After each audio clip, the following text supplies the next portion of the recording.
Hello. तो आज हम इस वीडियो में थॉमस होब्स के द्वारा लिखी गई एक उनकी किताब लेवियोथन, उसके पार्ट सेकंड के चैप्टर 17, 18, 19 एंड 20 इनका हम डिस्कशन करने वाले हैं इस वीडियो में, जो कि आपके एग्ज़ाम पॉइंट ऑफ व्यू से काफ़ी बेनिफिशियल होगा आपको।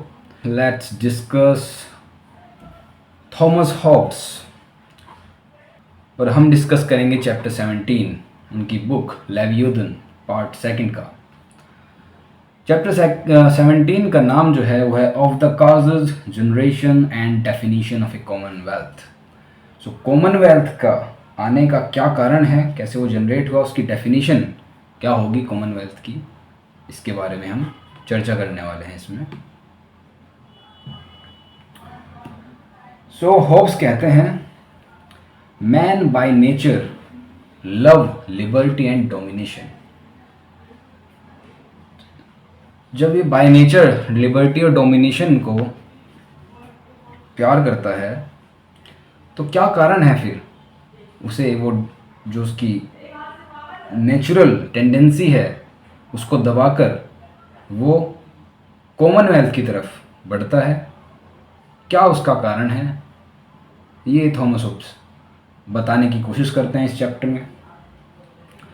तो पहला कारण वो देते हैं कि war against enemy, against external aggression जो होता है उसके खिलाफ अगर आदमी अकेला होगा तो वो नहीं लड़ पाएगा, और उसके खुद के सर्वाइवल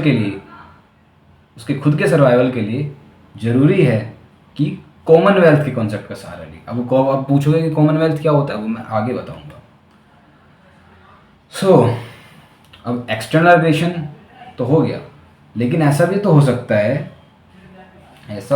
सकता है कि कोई कहे कि हम एक ग्रुप ज्वाइन कर लेते हैं और वॉर के टाइम पे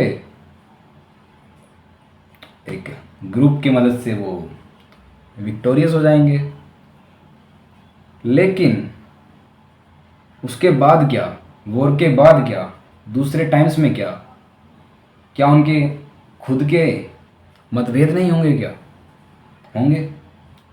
उनके इंडिविजुअल वांट्स और बिलीफ्स जो हैं, उनके पैशंस जो हैं, उनकी डिफरिंग ओपिनियंस है, तो उसके कारण उनमें खुद में भी तो क्लैश होंगे। और जब खुद में क्लैश होंगे तब क्या किया जाएगा? तब हमें क्या कॉमनवेल्थ का सहारा लेना पड़ेगा। कॉमनवेल्थ क्या है वो भी बताएंगे। जब खुद में वॉर अमंग्स देमसेल्व्स होगा, तब क्या करें? नेचुरल पैशंस होते हैं ह्यूमंस में जिससे वो पार्शियलिटी करते हैं, प्राइड महसूस करते हैं, रिवेंज की भावना होती है। इसके अलावा अगर हम ह्यूमंस का कंपैरिजन करें आंट्स एंड बीज से, चींटी और मक्खियों से अगर हम कंपैरिजन करते हैं ह्यूमंस का, तो दोनों ही आंट्स एंड बीज जो होती हैं वो उनमें कॉमन गुड की भावना होती है। वो प्राइवेट गुड जितना उनके लिए ज़रूरी होता है उतना ही वो कॉमन गुड, एक एल्ट्रुस्टिक, हम जूलॉजी में हम पढ़ते हैं कॉन्सेप्ट एल्ट्रुइज्म में क्या है, पूरे ग्रुप का वो बेनिफिट देखते हैं, ना कि अपना बलिदान देकर भी, अगर उन्हें अपना भी बलिदान देना पड़े तो वो दे देते हैं ग्रुप के लिए। तो कॉमन गुड की भावना होती है। लेकिन मैन जो होता है, ह्यूमन बीइंग जो होते हैं, उनको जो है सबसे ऊपर उनका प्लेजर होता है कि हमें दूसरों से अधिक पजेस करना है जितना हो सके। लेकिन अगर सेकंड पॉइंट में बात करें, आंट्स एंड बीज जो होती है उनके पास रीज़न की पावर नहीं होती है, रीजनिंग नहीं कर पाते हैं, वो रैशनल बीइंग नहीं होते हैं जैसे कि आदमी या कह लो कि ह्यूमंस होते हैं। वे अपने आप को दूसरों से बुद्धिमान समझते हैं, वे बेटर इक्विप्ड होते हैं गवर्न करने के लिए, उनमें इनोवेशन की पावर होती है, रिफॉर्म करना चाहते हैं वो, और किसी न किसी तरीके से वो कॉमनवेल्थ को इस्टेब्लिश करते हैं।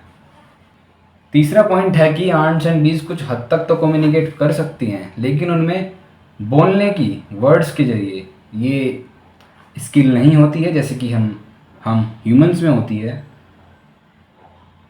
लेकिन और इस स्किल के कारण हम मिस रिप्रेजेंट कर देते हैं गुड को एविल के रूप में और एविल को गुड के रूप में, ये हमारी स्किल के कारण। आंट्स एंड बीज के पास उन्हें इंसल्ट महसूस नहीं होती है कुछ, और मैन जो होता है दूसरे तौर पर वो काफ़ी इस बात का ध्यान रखता है अपनी डिग्निटी वगैरह का, उनके पास विजडम होती है और अपने एक्शंस को कंट्रोल कर सकता है। सो इस बात से हम देख सकते हैं कि जो आंट्स एंड बीज है उनमें तो नेचुरल टेंडेंसी है ग्रुप में काम करने की, लेकिन जो आदमी होता है वो अपना जो हित है उसको आगे रखता है, उसमें पैशन होते हैं, जो नेचुरल पैशंस होते हैं, वो अपने ही भलाई के बारे में सोचता है, उसको ग्रुप की नहीं पड़ी होती है। तो दूसरे लोगों के साथ अच्छे से रहने के लिए उन्हें कॉमनवेल्थ के कॉन्सेप्ट की ज़रूरत पड़ती है, उन्हें एग्रीमेंट, आर्टिफिशियल एग्रीमेंट में आना पड़ता है। तो इस आर्टिफिशियल एग्रीमेंट को ही कोविनेंट का नाम दिया गया है हॉब्स के द्वारा। तो सम टाइप ऑफ कोविनेंट और सोशल कॉन्ट्रैक्ट की ज़रूरत होती है जिसमें जस्टिस का प्रिंसिपल हो, फेयरनेस, मोडेस्टी एंड मर्सी का प्रिंसिपल हो इसमें, और एक व्यक्ति दूसरे व्यक्ति को इस तरीके से ट्रीट करे जिस तरीके से वो खुद दूसरों से ट्रीटमेंट चाहता है, उस तरीके से। तो आंट्स एंड बीज में नेचुरली एग्रीमेंट होता है, उनकी नेचर में होता है वो, लेकिन मैन जो ह्यूमन जो है उनका एग्रीमेंट आर्टिफिशियली में करना पड़ता है, तो खाली कोवेनेंट होता है। इसका beside that some common power to keep them in control and to direct their actions to the common benefit is required. लेकिन होब्स कहते हैं ये जो कोवेनेंट है ये विदाउट द सोर्ड्स है, ये केवल शब्द मात्र है। तो इसको इम्प्लीमेंटेशन के लिए इसको पावर कौन प्रोवाइड करेगा? इसको पावर प्रोवाइड करेगा सोवरन अथॉरिटी। अभी हम देखते हैं। तो only way to establish common power so that they can defend from invasion of foreigners and injury of one another, and they confer all their power and strength on one man.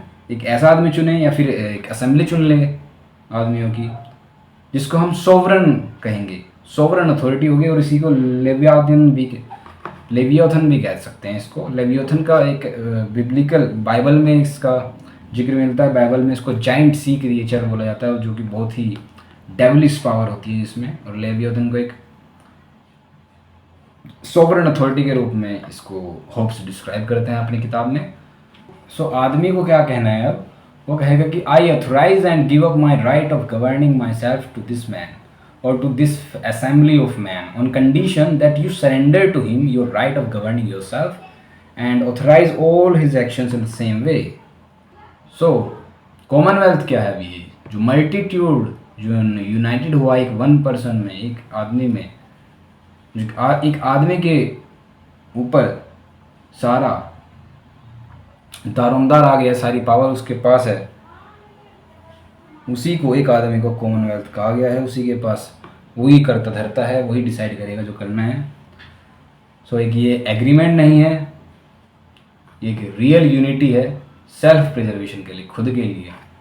सो आदमियों के ने खुद के preservation के लिए एक agreement किया अपनी भलाई के लिए, और इसी को कॉमनवेल्थ कहा गया। उन्होंने एक आदमी चुना सर्वसहमति से, उसी को सोवरन अथॉरिटी है उसके पास, वो सोवरन है, वो लेवियाथन है। Because of this people have conferred on him the use of so much power and stand that people's fear of it enables him to harmonise and control the wills of them all. और इसी को sovereign कहा गया है, वो ही उसी के पास sovereign power है। दो तरीके हैं अब सोवरन पावर के, किस तरीके से सोवरन पावर को कैप्चर किया जा सकता है। एक है नेचुरल फोर्स से, by acquisition, commonwealth by acquisition, children and their children to his commands, destroy those who refuse to submit, subdue enemies.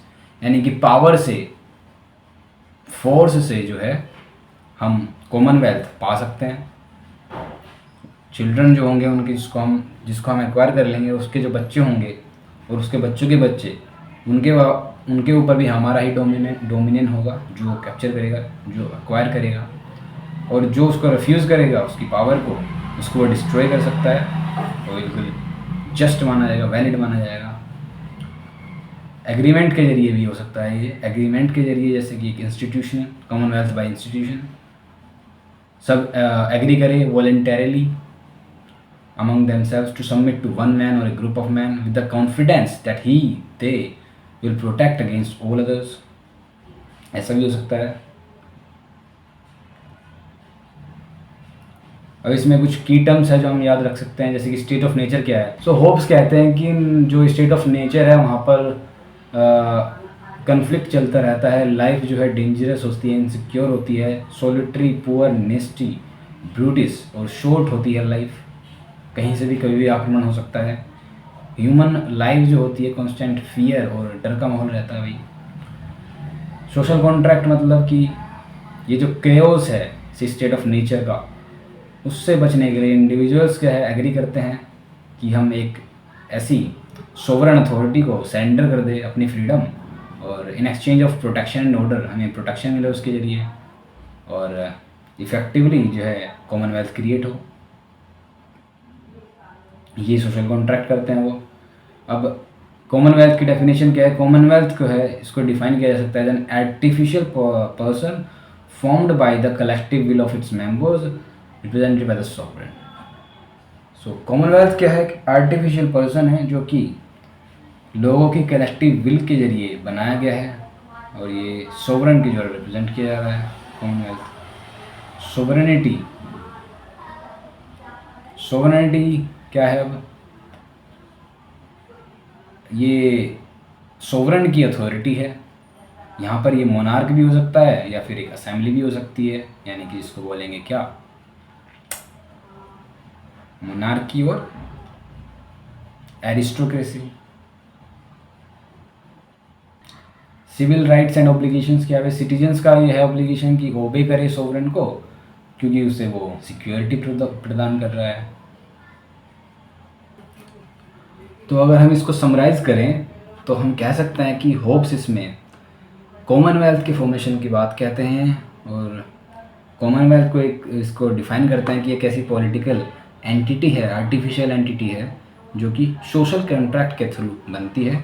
लोग सोशल कॉन्ट्रैक्ट में आते हैं अपनी आत्मरक्षा के लिए, वो इस कॉन्ट्रैक्ट में आते हैं, और एक किसी सोवरेन पर्सन को या फिर एक ग्रुप ऑफ पर्सन्स को जो कि सोवरेन हो, उनके पास अथॉरिटी हो उन्हें कंट्रोल करने की, तो उसको वो खुद चुनते हैं जिससे कि वो उनके हितों की रक्षा कर सके।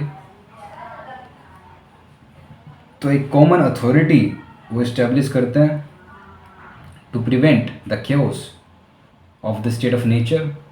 वो कहते हैं कि ह्यूमंस में सेल्फ इंटरेस्ट होता है, पैशंस होते हैं, जिससे उनके अंदर कांस्टेंट कॉन्फ्लिक्ट चलता रहता है एक दूसरे के प्रति।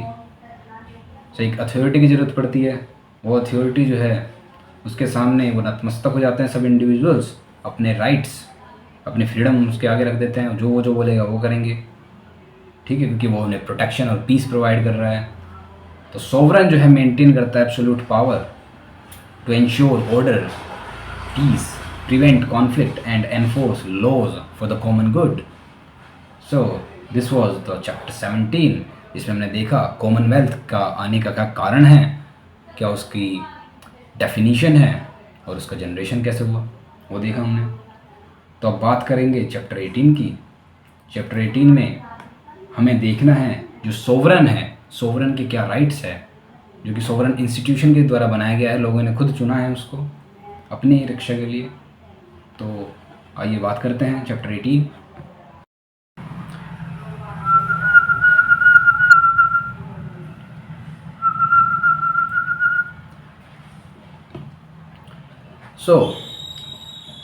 लोगों ने उस पर खुद बोला है, उसको खुद पावर दी है, स्ट्रेंथ दी है,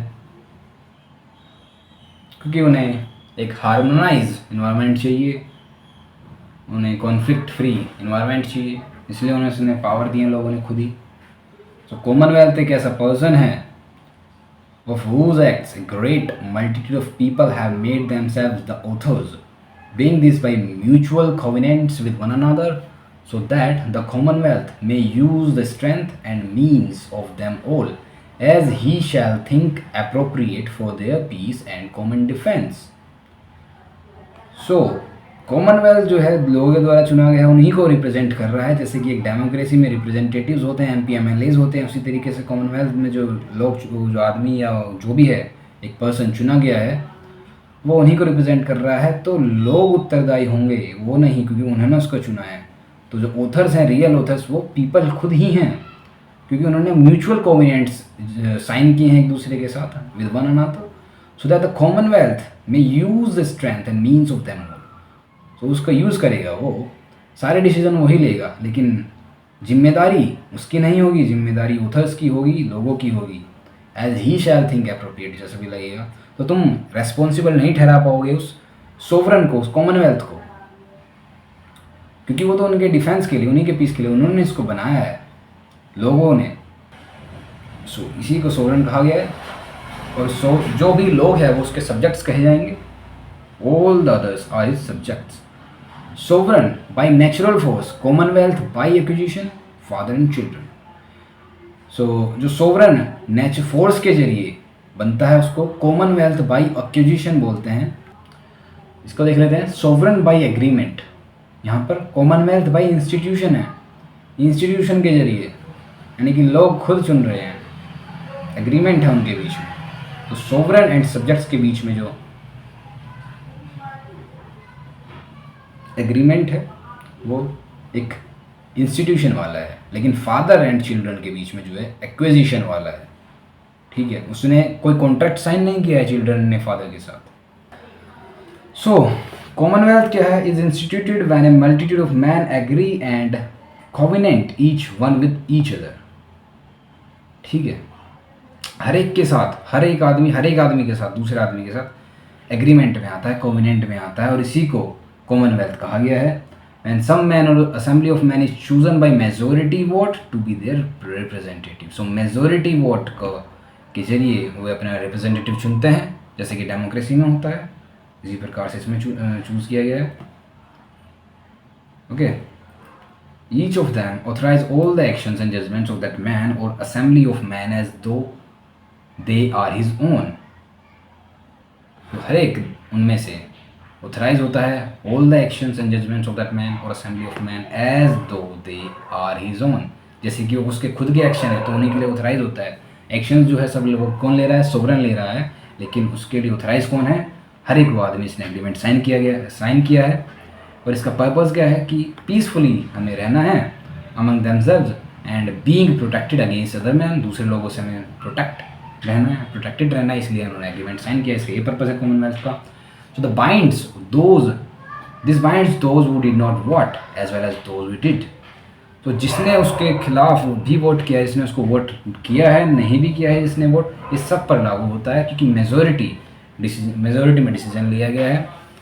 ठीक है, कुछ ऐसे भी होंगे जिन्होंने इसका वोट नहीं किया, लेकिन अब उसका जो डिसीजन है वो सब पर लागू होगा, जैसे कि डेमोक्रेसी में होता है।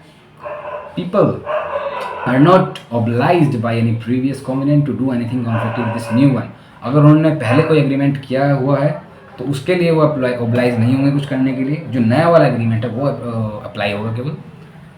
डिपोजिंग सोवरन इज अनजस्ट। अगर कुछ अनजस्ट लगता है सोवरन के प्रति लोगों को, तो उसको डिपोज नहीं कर सकते, उसको हटा नहीं सकते। अगर वो ऐसा करते हैं तो वो लॉफुल नहीं माना जाएगा। ठीक है, और वो एक नया कोविनेंट भी नहीं बना सकते, नया कोई सोवरन पर्सन नहीं ला सकते without the current sovereign permission. जो करंट में सोवरन है उसकी परमिशन के बिना वो ऐसा कोई नया कोविनेंट नहीं लागू कर सकते। If anyone dissenting all should break covenant to him. अगर कोई एक डिसेंट करता है, धोखा देता है, तो सभी लोग जो है उससे covenant, all should break covenant to him, सभी उससे एग्रीमेंट ख़त्म कर लेंगे। सोवरन उसको मार भी सकता है, because he is the author of his actions. क्योंकि उसको क्यों मार सकता है? क्योंकि वो जो है वो अपने एक्शंस के लिए जिम्मेदार है, जो वही तो ऑथर है, तो उसकी जिम्मेदारी बनती है। तो सोवरन उसको रेस्पॉन्सिबल ठहरा के उसको पनिश भी कर सकता है, मार सकता है। और उसमें बोला गया है कि no new covenant even with God, God के साथ भी कोई नया कोवेनेंट हम नहीं इस्टेब्लिश कर सकते without the permission of the sovereign, current sovereign. Covenant है ये बनाए जाते हैं बाय एवरीवन विद एवरीवन, ठीक है। हर एक आदमी दूसरे हर एक आदमी से एग्रीमेंट बनाएगा। ये सोवरन के बीच में और किसी एक आदमी के बीच में नहीं हो सकता, ना ही ये ऑल टुगेदर एक साथ इकट्ठा हो गया हो सकता है कि भाई बोल दिया सबने बोल दिया, नहीं। एक आदमी हर एक दूसरे आदमी से कोवेनेंट बनाता है, में आता है। इंडिविजुअली भी हम वो नहीं कर सकते हैं। और सोवरन के पार्ट पर और सोवरन के पार्ट पर कोई कोवेनेंट की अवहेलना भी नहीं हो सकती, क्योंकि he is just an authority, he is just an head, क्योंकि उसकी कोई जिम्मेदारी नहीं बनती। उसको तो लोगों ने चुना है, लोग जिम्मेदार होंगे। इफ़ वन क्लेम्स ब्रीच, अगर कोई कहता है कि भाई इसने पालन नहीं किया, ये जो है अच्छा सोवरन नहीं है, तो और कुछ लोग कहते हैं कि नहीं नहीं तुम गलत कह रहे हो, तो ऐसी स्थिति में कोई जज नहीं है कंट्रोवर्सी को डिसाइड करने वाला। इसमें क्या है, वोर से ही फैसला आएगा, फिर उनके बीच में वोर होगा। जो कहते पक्ष में आएंगे ब्रीच के, और जो नहीं बोलेंगे उसके, जो उसके पक्ष में नहीं होंगे, तो उनके बीच में युद्ध होगा। फिर those who did not consent must now go along with others, जिसने मंजूरी नहीं दी थी अब वो दूसरों के साथ जाएगा। अगर नहीं जाता है, if he does not he may justly be destroyed by others, तो दूसरे उसको डिस्ट्रॉय कर सकते हैं अगर वैसा नहीं करता है। वेदर और not he enters into the congregation assembly, अगर वो एंटर करता है या नहीं करता है फ़र्क नहीं पड़ता। वेदर उसकी कंसेंट है या नहीं, उससे पूछा जा रहा है या नहीं पूछा जा रहा। He must either submit to the majority decree or be left in the condition of war he was in before, in which he can without injustice be destroyed। या तो उसे अपनी मेजोरिटी के साथ जाना पड़ेगा, या फिर उसे वॉर के लिए तैयार रहना पड़ेगा। Nothing the sovereign does can wrong any of his subjects, जो सोवरन है वो अपने लोगों के साथ, अपने सब्जेक्ट्स के साथ कुछ अलग गलत नहीं कर सकता। Nor out any of them to accuse him of injustice, और कोई भी उसे इनजस्टिस के लिए उत्तरदायी नहीं ठहरा सकता, दोषी नहीं ठहरा सकता। एवरी इंडिविजुअल के लिए ऑथर जो है,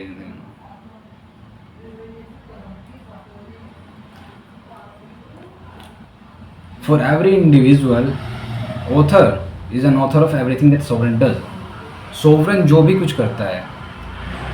for every individual is an author of everything the sovereign does, author जो भी सोवरन जो भी कुछ करता है, तो लोग जो है एवरी इंडिविजुअल जो है उसके काम के प्रति ऑथर होंगे, वो ही ऑथर माने जाएंगे, सोवरन नहीं। सोवरन कुछ भी करता है लेकिन जिम्मेदार लोग होंगे, लोगों की जिम्मेदारी जवाबदेही बनेगी। तो someone who complains of being wrong by his sovereign complains about something of which he himself is an author। तो अगर कोई ऐसा कहता है कि सोवरन ने हमारे साथ गलत करा, नहीं, सोवरन ने कुछ नहीं गलत करा, ये तुम्हारा फैसला था, तुमने उसको सोवरन बनाया, तो यू आर द ऑथर। तो तुम अपने खिलाफ कैसे कह सकते हो मैंने गलत करा? तो अगर तुम सोवरन को गलत ठहरा रहे हो तो तुम अपने आप को गलत ठहरा रहे हो। So he ought not even to accuse himself of wronging himself, because to wrong oneself is impossible। तो तुम अपने आप को कैसे उत्तरदायी ठहराओगे? सो सोवरन को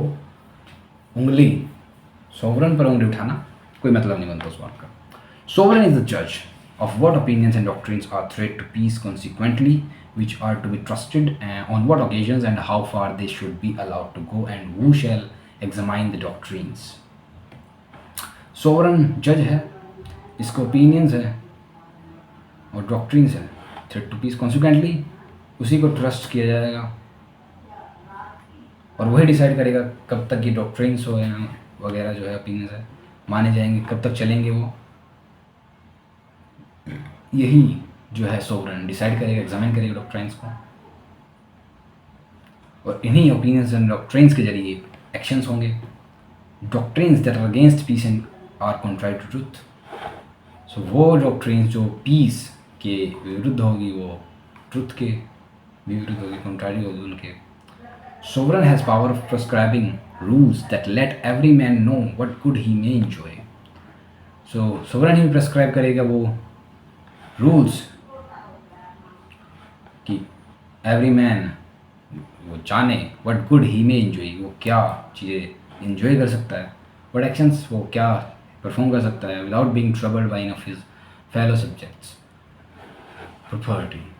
सो सोवरन सब कुछ डिसाइड कर रहा है। और स्टेट ऑफ नेचर में भी in SON state of nature all man had right to all things. State of nature में क्या होता है, हर एक आदमी के पास राइट होता है कुछ भी करने का, लेकिन यहाँ पर जो है कॉमनवेल्थ में सोवरन के पास राइट है बस। Civil laws rules of property and of good bad lawful and lawful in the actions of subject are the laws of commonwealth. Civil laws में जैसे कि रूल्स ऑफ प्रॉपर्टी है, good bad lawful and lawful in the actions of subjects, इनके जो rules हैं are the laws of commonwealth. Sovereign alone has the right of judging, that is of hearing and deciding any controversies that may arise concerning law or concerning fact. He alone has the right to make war and peace with other nations and commonwealths. That is the right to judge when war is for the public good. वही जज कर सकता है, वही war and peace ये सब कर सकता है। To tax the subjects to get money to defray the expenses of military forces. तो वही जो है टैक्स वगैरह लगा सकता है, मनी निकलवा सकता है, उसी के पास सारे अधिकार है। काउंसलर भी वही चूज़ करेगा, मिनिस्टर्स भी, मजिस्ट्रेट भी, ऑफिसर्स भी, पीस में वॉर में सब जगह उसके पास पावर है to use whatever means he thinks most fit और फॉर मेंटेनिंग कॉमन पीस। वही सब कुछ डिसाइड कर रहा है, वही लॉ बना रहा है according to his judgement about what will conduce most to encouraging man to serve the commonwealth or to deterring them from doing disservice to it. It is necessary to have laws of honor and a public array stating the values of man who have deserved well of the Commonwealth. His rights and powers can't be shared and can't be separated from one another. These are essential and inseparable. His rights and powers ये share नहीं की जा सकती, can't be separated from one another. ये essential and inseparable है। So ये सारी power जो है sovereign के पास ही रहेंगी। Power of sovereign ought to be greater than that of any or all the subjects. सारे सब्जेक्ट्स को मिलाकर भी या फिर किसी एक सब्जेक्ट को मिलाकर जो सोवरन की पावर है वो सबसे ऊपर है। He is the fountain of honour just as servants in the presence of their master are equal and without any honour at all so are the subjects in the presence of their sovereign. Sovereign के सामने जो है सारे servants equal हैं, ठीक है, लेकिन sovereign से तो नीचे ही है, कोई उनके पास ऑनर नहीं है। इसके ऑब्जेक्शन में कुछ बातें हैं कि miserable situation of subjects to live at the mercy of the lust and irregular passions with unlimited power. जो सब्जेक्ट्स हैं, जो आम लोग हैं, वो उनकी मिजरेबल सिचुएशन है, मिजरेबल सिचुएशन है क्यों? क्योंकि वो लस्ट के चंगुल में है, इरेगुलर पैशंस हैं उन्हें, अनलिमिटेड पावर के। Human condition can never be without some inconvenience or other. Greatest trouble is almost nothing when compared to the misery of civil war. Civil war की जो मिजरी है उससे उससे कंपेयर में कोई भी उससे बड़ा ट्रबल नहीं है। ह्यूमन कंडीशन जो है बहुत ज़्यादा उनमें इनकन्वीनियंस है। क्यों है? क्योंकि greatest burden laid on subject with sovereign comes from the stubbornness of the subjects themselves who are unwilling to contribute to their own defence. तो ये जो है ग्रेटेस्ट बर्डन है laid on subjects by sovereign comes from the stubbornness of those subjects themselves, क्योंकि वो खुद ही इतने stubborn हैं, उनमें खुद ही इतने पैशंस, इतनी लस्ट है, तो खुद ही अपने दिक्कतों के वो जिम्मेदार है। All man are provided by nature with notable microscopes यानी पैशंस एंड सेल्फ लव, ये नेचर में उन्हें मिले हैं। But don't have the telescopes, लेकिन उनके पास टेलीस्कोप्स नहीं है। मोरल एंड पॉलिटिकल साइंस को टेलीस्कोप बोला गया है क्योंकि वे इसके ज़रिए वो दूरदर्शी नहीं है, वो माइजरीज को जो उसके उनके ऊपर है उनको नहीं देख सकते हैं। उनके पास माइक्रोस्कोप्स तो हैं, पैशंस एंड सेल्फ लव तो है, लेकिन टेलीस्कोप नहीं है, वो दूरदर्शी नहीं है। टेलीस्कोप मतलब मोरल पॉलिटिकल साइंस नहीं है उनके पास, खाली पैशंस एंड सेल्फ लव है। तो टेलीस्कोप का काम जो है वो कौन करेगा? सोवरेन करेगा। समरी अगर इसकी बात करते हैं, क्या पढ़ा हमने? होब्स यहाँ पे डिस्कस करते हैं सोवरेनिटी की नेचर क्या है, and the rights that come with it, particularly focusing on the authority of a sovereign established through a social contract. Sovereign authority है यहाँ पर, सोवरेन अथॉरिटी से मतलब है कि जो कि सोशल कॉन्ट्रैक्ट के थ्रू स्टैब्लिश हुई है। एब्सोल्यूट अथॉरिटी है, ये पावर नेसेसरी क्यों, क्योंकि पीस एंड मेंटेन करना है, प्रिवेंट करने हैं कॉन्फ्लिक्ट्स। सोवरेन के क्या क्या राइट है, वो लॉज बना सकता है, उनको अलाउ कर सकता है, पनिश कर सकता है लोगों को for the disobey. Authority is drive from the collective agreement of people to surrender their individual rights for the sake of security. Legitimacy and obligation की बात करें, सिटीजन्स की ड्यूटी बनती है ओबे करे सोवरेन को, because the safety and order depend on the sovereign's decision. Disobedience undermine the very structure that insures peace. Forms की अगर बात करें सोवरेन की, डिफरेंट फॉर्म में पाया जा सकता है सोवरेनिटी, जैसे कि मोनार्की, असेंबलीज के रूप में। मोनार्की में एक के पास पावर है, एब्सोल्यूट पावर। असेंबली में कई लोगों के पास हो सकती है, but maintains that fundamental rights and powers remain consistent. ठीक है, जो फंडामेंटल राइट्स एंड पावर्स है वो कंसिस्टेंट रहेंगे। लिमिट्स ऑफ पावर क्या है कि भाई सोवरेन जो है इसकी पावर एब्सोल्यूट है। होप क्या था कि जो कॉमनवेल्थ का पर्पस प्रोटेक्ट करना है पीपल को, if a sovereign fails to provide the protection, it may lead to questions about the legitimacy। अगर वो प्रोटेक्ट नहीं कर पा रहा है तो उसे पावर दी गई तो उसका काम क्या है प्रोटेक्ट करना, अगर वो नहीं कर पा रहा तो उसकी जो लेजिटिमेसी है उस पर सवाल उठेगा कि भाई ये लायक भी है नहीं। फिर वो डिसाइड करेंगे मेजोरिटी में, फिर अगला सोवरेन हम चुन लेंगे, ऐसा हो सकता है। ओवरऑल ये जो चैप्टर है रेनफोर्स करता है होप्स का central idea that strong centralise authority जरूरी है for the societal stability and individual security. इसलिए हम देखते हैं बहुत सारे डेमोक्रेसी में सेंट्रल की पोजीशन है वो काफ़ी स्ट्रॉन्ग होती है, जिससे कि कंट्रोल किया जा सके, पीस एंड हार्मनी मेंटेन की जा सके, ऐसा वैसा। So let's now discuss chapter 19। इसका नाम है of the several kinds of commonwealth by institution and of succession to the sovereign power. तो क्या क्या डिफरेंट तरीके के institution by commonwealth by institution के क्या क्या डिफरेंट काइंड्स हैं, फॉर्म्स हैं, और सोवरेन पावर का सक्सेशन कैसे होता है वो हम इसमें डिस्कस करने वाले हैं।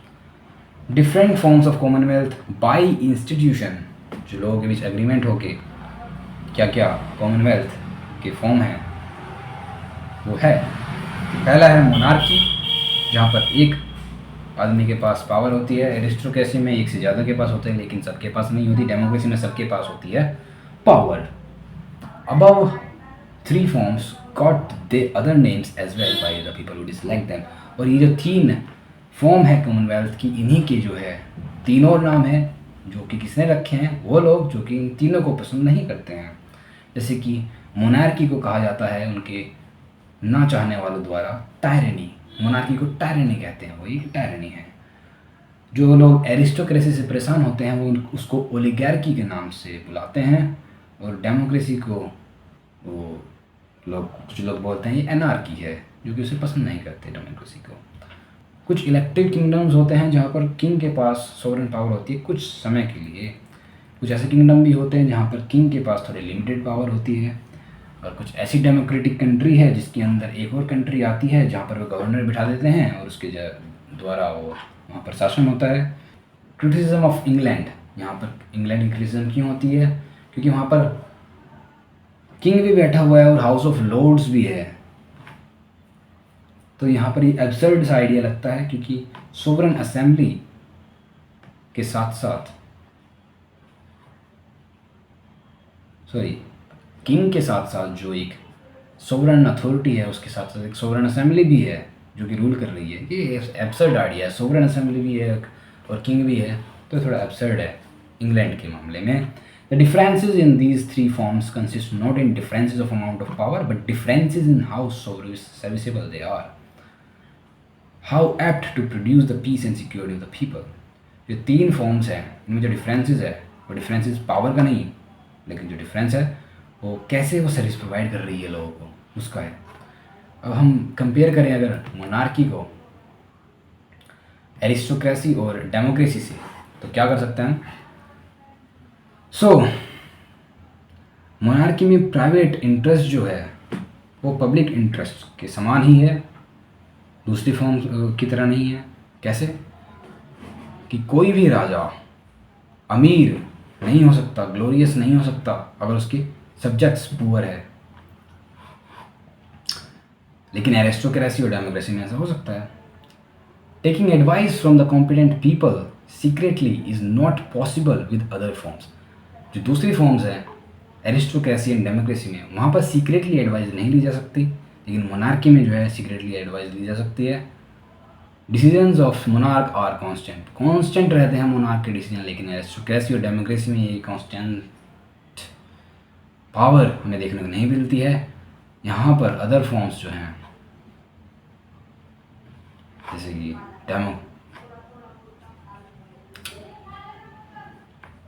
तो वहाँ पर पर्सनल रीजन्स की वजह से जो डिसीजंस है वो चेंज हो सकते हैं, रिवाइज हो सकते हैं।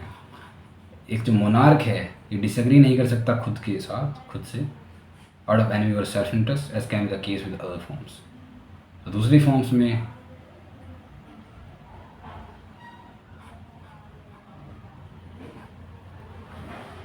एक मोनार्क जो है वो डिसएग्री नहीं कर सकता खुद से आउट ऑफ सेल्फ इंटरेस्ट, लेकिन दूसरी फॉर्म्स में ऐसा हो सकता है। फेवरेटिज्म की अगर बात करें दूसरी फॉर्म्स में ये है, लेकिन मोनार्की में फेवरेटिज्म थोड़ा कम है, और है भी तो वो इतना हार्मफुल नहीं है जितना कि दूसरे फॉर्म्स में है। Favourites of monarch can help their friends as well as hurt their enemies. जो फेवरेटिज्म है मोनार्की में वो काफ़ी अच्छा माना जाता है, क्योंकि उससे फ्रेंड्स की हेल्प होती है और एनिमीज़ को वो हर्ट करते हैं। लेकिन जो ऑडिटर्स हैं वो फेवरेट होते हैं सोवरेन असेंबलीज़ में, have great power to hurt but little to help. वहाँ पर हर्ट ज़्यादा करते हैं, हेल्प कुछ नहीं कर पाते। ह्यूमन नेचर जो है, accusing required less eloquence than does excusing. Accuse करने के लिए ज़्यादा इलोक्वेंस चाहिए होता है, एक्सक्यूजिंग में इतना नहीं है। Condemning looks more like justice than pardoning does. Condemning justice की तरह ज़्यादा लगता है in comparison to pardoning. Erecting the mortal form of governance to preserve peace, creation of an artificial man who has an artificial eternity of life. Otherwise, every generation would return to a state of war, perpetual security, not temporary security. So, mortal form of governance को erect करना जिससे कि peace को preserve किया जा सके, एक creation of artificial man हो, commonwealth, sovereign हो, who has an artificial eternity of life. Otherwise जो हर एक जनरेशन है वो रिटर्न हो जाएगी उसमें स्टेट ऑफ वॉर में, perpetual security not temporary security. तो ये बहुत अच्छा पॉइंट है यहाँ पर कि जो सोवरेन होता है वो आर्टिफिशियल होता है, तो उसको जो है वो कहीं मर ही नहीं सकता, उसमें पोजीशन जो है पोजीशन थोड़ी ख़त्म हो जाएगी, आदमी ख़त्म हो जाएगा, लेकिन उसका पोजीशन वो बरकरार रहेगी, उस पर नए नए जो है पर्सन आते रहेंगे। तो ये जो है अगर ऐसा नहीं होता, अगर वो आर्टिफिशियल नहीं होता, तो वो एक टाइम के बाद ख़त्म हो जाता है और दोबारा से स्टेट ऑफ वॉर वाली जो स्टेट ऑफ नेचर की जो वहाँ पर केओस वाली कंडीशन दोबारा आ जाती। तो ये एक अच्छा पॉइंट है यहाँ पर कॉमनवेल्थ का। In an perfect form of government it is the present sovereign who has the right to decide how the succession will go. एक परफेक्ट फॉर्म ऑफ गवर्नमेंट में एक वो प्रेजेंट सोवरेन होता है जो कि जिसके पास राइट होता है to decide how the succession will go, कि वही डिसाइड करता है प्रेजेंट सोवरेन की सक्सेशन कैसे होगा। Okay, so who should be the successor. Monarch जो है डिक्लेयर करेगा बाय एक्सप्लिसिट वर्ड्स और टेस्टामेंट, खुद रिपोर्ट बोलेगा कि भाई ये भी सक्सेसर होगा। अगर वैसा नहीं बोलता है तो कुछ नेचुरल साइंस होंगे, वो बताएगा, उसकी विश बताएगा अपनी कि ये कस्टम फॉलो करके तुम जो है नया सक्सेसर चुन सकते हो। नहीं तो जो है अपने बच्चे को, अपने चाइल्ड को खुद सक्सेसर चुन सकता है। इवन वो फॉरनर को भी एक सक्सेसर के रूप में बना सकता है, चुन सकता है। समरी की अगर बात करें इसकी, तो इसमें होप्स क्या है, एक्सप्लोर कर रहे हैं कॉमनवेल्थ का concept which are political entities हैं created through the institution of social contract, और डिस्टिंग्विश करते हैं between commonwealth established by institutions and those that arise naturally through conquest और हेरिडिटरी रूल। होप्स आउटलाइन करते हैं the characteristics of a commonwealth, emphasizing that it requires a sovereign authority to maintain peace and security. The sovereign, whether a single ruler or an assembly, derives its powers from the consent of the governed. So जो sovereign है वो अपनी power किसके द्वारा derive करता है, जिनको वो govern कर रहा है उनके द्वारा। This chapter further discusses the legitimacy of authority and the obligations of subjects to obey their sovereign, as long as the sovereign provides for the safety and well-being, जब तक वो उनकी सेफ्टी और वेलबींग की रक्षा करता है। Hobbes also addresses the different forms of a commonwealth can take such as monarchy, aristocracy, democracy, and analyze their respective strengths and weaknesses. He asserts that the stability and order of a commonwealth depend on the strength and unity of the sovereign's power. The chapter ultimately reinforces Hobbes' argument for a strong, centralized authority as essential for preventing chaos and ensuring functioning society. In this chapter, Hobbes discusses the different forms a commonwealth can take based on how sovereignty is organized and maintained. Okay, कुछ और points वही लिखे हैं। Monarchy में क्या है, single ruler है, aristocracy में एक से ज़्यादा डेमोक्रेसी में सबका रूल है। तीन मेन टाइप्स हुई, नेचर ऑफ सोवरेनिटी, फॉर्म्स के रिगार्डलेस सोवरेन अथॉरिटी जो एब्सोल्यूट होगी, effective maintain order and security, legitimacy of Commonwealth comes from the collective agreement of its members, stability and governance. Hopes कहते हैं कि each type of Commonwealth has its advantage and disadvantage, लेकिन जो essential requirement है कि जो sovereign है उसके पावर हो to enforce laws and decision without the challenge, stability भी हो, उसको कोई चैलेंज ना कर सके, इस तरह की पावर होती है एब्सोल्यूट की। सिविल डिस्कॉर्ड की अगर बात करें, वो कहता है कि he wants against the dangers of division conflict with in Commonwealth में डिवीजन भी आ सकते हैं, कॉन्फ्लिक्ट भी आ सकते हैं, which can arise from differing opinions about governance and authority. और कुछ डिफरेंट ओपिनियंस के कारण भी इसमें एक कॉन्फ्लिक्ट आ सकते हैं, तो उसके बच के रहना है। कलेक्टिव विल की अगर बात करें, the chapter emphasize that success of any commonwealth depends on the unity of purpose among its members, among its citizens and their commitment to obey the sovereign. Collective will की बात करते हैं यहाँ पर, यूनिटी ऑफ पर्पस होना चाहिए उसके citizens के बीच में, और कमिटमेंट होनी चाहिए कि वो सोवरेन को ओबे कर रहे हैं। तो ओवरऑल ये चैप्टर आउटलाइन करता है होप्स के view on the different forms of political organization that are what monarchy, aristocracy, democracy, and reinforce the necessity of a strong centralized authority to prevent conflict and ensure societal stability. ठीक है, societal stability के क्या centre powerful होना चाहिए, strong होना चाहिए। Chapter 20 जो है डोमिनियन की बात करता है। डोमिनियन पैटर्नल हो सकता है, डेस्पोटिकल हो सकता है। पैटर्नल डोमिनियन क्या है, डेस्पोटिकल डोमिनियन क्या है, वो इसमें हम बात करते हैं चैप्टर 20 में। इस चैप्टर में होप्स एक्सप्लोर्स करते हैं दो main types of authority authority और डोमिनियन। पैटर्नल अथॉरिटी और डोमिनियन हो सकता है एंड डेस्पोटिक डोमिनियन हो सकता है। तो paternal dominion arise from birth और lineage, while despotic dominion comes from conquest और फोर्स। डेस्पोटिक डोमिनियन जो कि तुम फोर्स से पावरफुली जो कैप्चर कर रहे हो, वो है dominion of despotic dominion we can say. And paternal dominion is that which is arise from the birth और लीनिएज। अगर आप तुम्हारा बाप राजा है, वो डोमिनियन है, तो तुम भी डोमिनियन हो paternally. Commonwealth by acquisition is that where sovereign power is acquired by force. So commonwealth by acquisition क्या है, sovereign power acquired by force. जो कॉमनवेल्थ बाय इंस्टीट्यूशन है, उसके केस में क्या है कि man who choose their sovereign do it for fear of one another and not of him who they institute. So commonwealth by institution में man जो है एक दूसरे के फियर के कारण सोवरेन को चुनते हैं।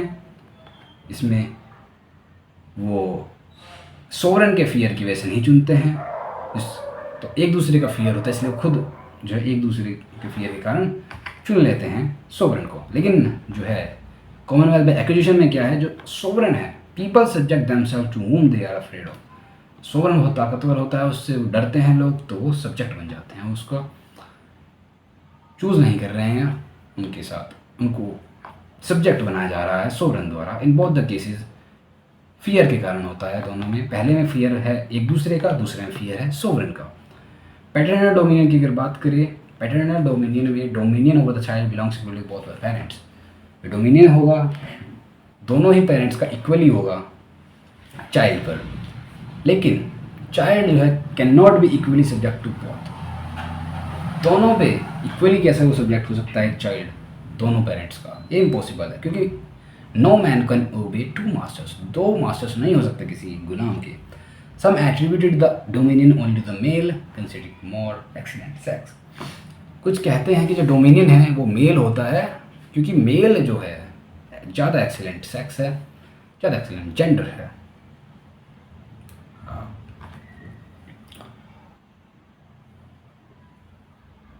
इन commonwealth this controversy is decided by the civil law. Commonwealth में ये जो कंट्रोवर्सी है ये सिविल लॉ के द्वारा डिसाइड की जाती है। मोस्टली जो केसेस में फादर ही डोमिनियन होता है, क्योंकि वो ज़्यादातर पैट्रियार्कल होते हैं। फादर, क्योंकि वहाँ पर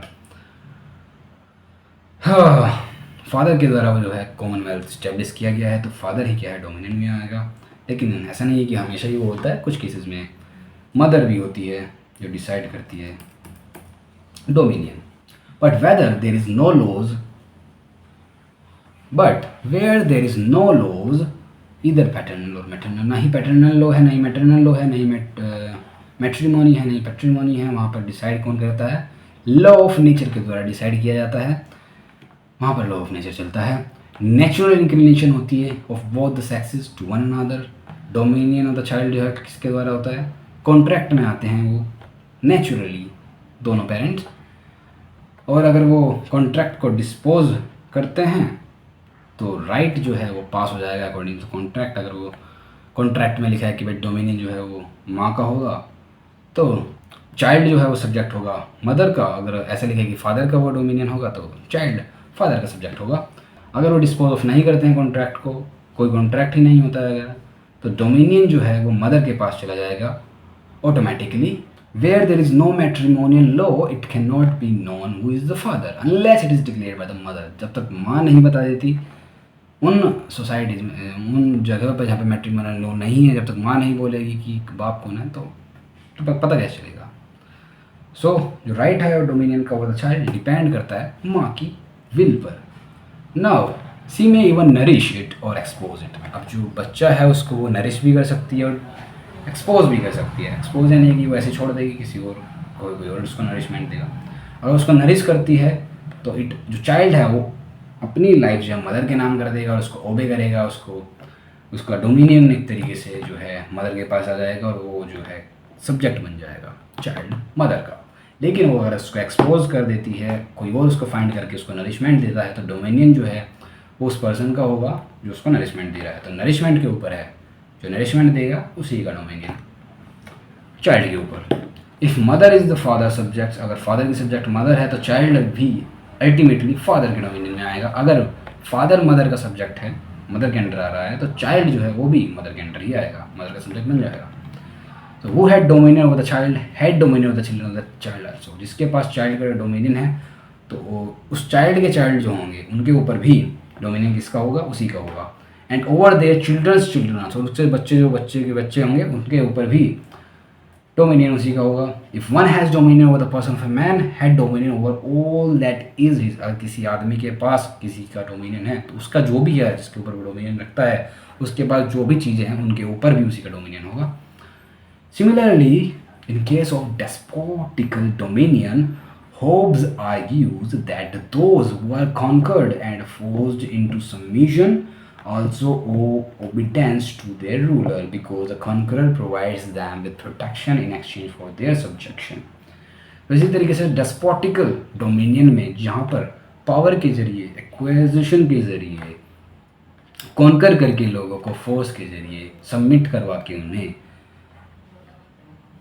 वहाँ पर डोमिनियन लिया जा रहा है, तो वहाँ पर कॉन्कर जो है उसको ओबे करना पड़ेगा लोगों को, क्योंकि कॉन्करर जो है उनको प्रोवाइड कर रहा है protection in exchange for their subjection. तो गुलाम बना के उनको प्रोटेक्शन प्रोवाइड कर रहा है। जो मास्टर है of servant is master also of all he had. जो सर्वेंट का मास्टर है वो उस हर एक चीज़ का मास्टर होगा जो सर्वेंट की है। He emphasizes that the consent of the governed is not always required for the legitimacy of sovereignty. वो इस बात पर जोर देते हैं होब्स कि जो कंसेंट है of the governed is not always required for the legitimacy of sovereignty. कि हमेशा ज़रूरी नहीं है कि कंसेंट लेनी पड़े जिनको गवर्न कर रहा है सोवरेन, ऐसा ज़रूरी नहीं है। Instead, the establishment of peace and protection justifies the ruler's authority. इसके अलावा जो इस्टेब्लिशमेंट है पीस एंड प्रोटेक्शन का जस्टिफाई करता है रूलर्स अथॉरिटी कि भाई रूलर जो है वो पीस एंड प्रोटेक्शन तो प्रोवाइड कर ही रहा है।